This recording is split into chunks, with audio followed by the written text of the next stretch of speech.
வியாழக்கிழமை அன்று தானம் கொடுக்கக்கூடிய முக்கிய பொருட்களில் இதுவும் ஒன்றாக இருக்கும். வியாழக்கிழமை அன்று மௌன விரதம் இருப்பதினாலும் இந்த பொருளை தானமாக செய்தாலும் மிக மிக நல்ல ஒரு வெளிச்சமான வாழ்க்கை கிடைக்கும். அது என்னென்ன பொருள் உங்கள் வசதிக்கு ஏற்ப வாங்கி கொடுக்கலாம். அளவுகள்: மஞ்சள் பொடி, விரலி மஞ்சள், குண்டு மஞ்சள், இதுல எதுனாலும் வாங்கி கொடுக்கலாம். நெய் அந்த அளவு வேணும்னாலும் வாங்கி கொடுக்கலாம்.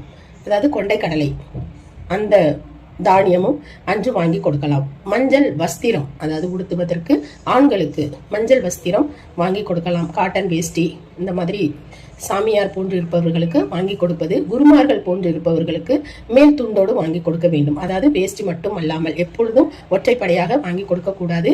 வேஷ்டியும் மேல் துண்டும் வாங்கி கொடுக்கலாம். இதையெல்லாம் வாங்கி கொடுப்பதினால் நல்ல ஒரு செல்வ செழிப்புடன் வாழலாம். எந்த தங்கு தடைகள் இல்லாமல், தடைகள் அகழ்வதற்கு, கல்விகள் நன்றாக இருப்பதற்கு, இப்படி அனைத்து விஷயங்களுக்கும் ஒரே ஒரு தீர்வு அப்படின்னா இதனையும் செய்து கொள்ளலாம்.